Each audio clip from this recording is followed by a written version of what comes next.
I'd like to take some time to do the problems that we did not do in class yesterday. We're going to be working in the packet that you received, and we're going to start with our distance equals rate times time problem. If you can average 65 miles per hour, how long will it take you to drive 280 miles? What you really need to know is the formula distance equals rate times time. It tells us we're going to go 280 miles, and it also tells us the rate that we're going is 65 miles per hour. We don't know the time. So I set up my equation, distance equals rate times time, 280 equals 65 times t. To solve for t, I divide both sides by 65, and I conclude that it will take approximately 4.31 hours. I know it's in hours because our rate is in miles per hour. It's also important to note that it tells us we're going 280 miles. Therefore, our rate must be in miles per some unit of time. The next problem that we skipped had to do with an interest problem. An ambitious 16-year-old has saved $1,800 from chores and odd jobs around the house, around the neighborhood. Notice I underlined 1,800. I knew it would be important later. If he puts this money into a CD that pays a simple interest rate of 4% a year, and again I underlined that, how much money will he have in his CD at the end of 18 months? I also underlined the fact that I need to answer how much money he will have in his CD, not the interest. So I know the formula, interest equals principal times rate times time. Principal is the amount that's invested. I know the rate is 0.04.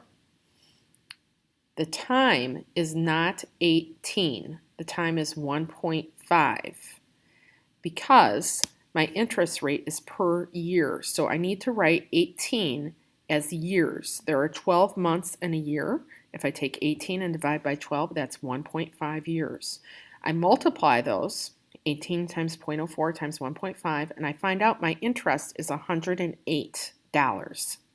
The total in his CD is therefore $1,908. I got that by taking my initial amount, $1,800, and adding the $108 of interest. You also need to know some common geometric formulas. Those are on page 166 of your textbook. I have a rectangular box with a square base that has a volume of 128 cubic inches. If the length of one side of the base of the box is 8 inches, what is the height of the box? So the first thing that I do is I start by drawing myself a box. I have a rectangular box with a square base and a volume of 128 cubic inches. If the length of one side of the base of the box is 8 inches, what is the height of the box?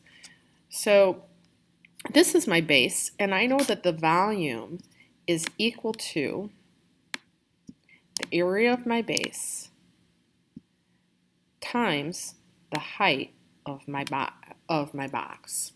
So if I know the volume is 128 cubic inches, I know the area of my box is 8 times 8. The area of my base, is 8 times 8. Remember, it's a square, so the area of my base is 64.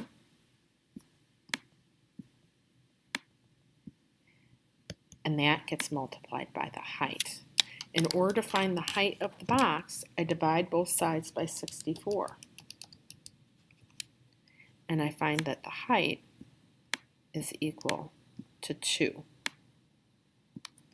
So the units that it's in are the units that I started with. These were inches. So the height is 2 inches.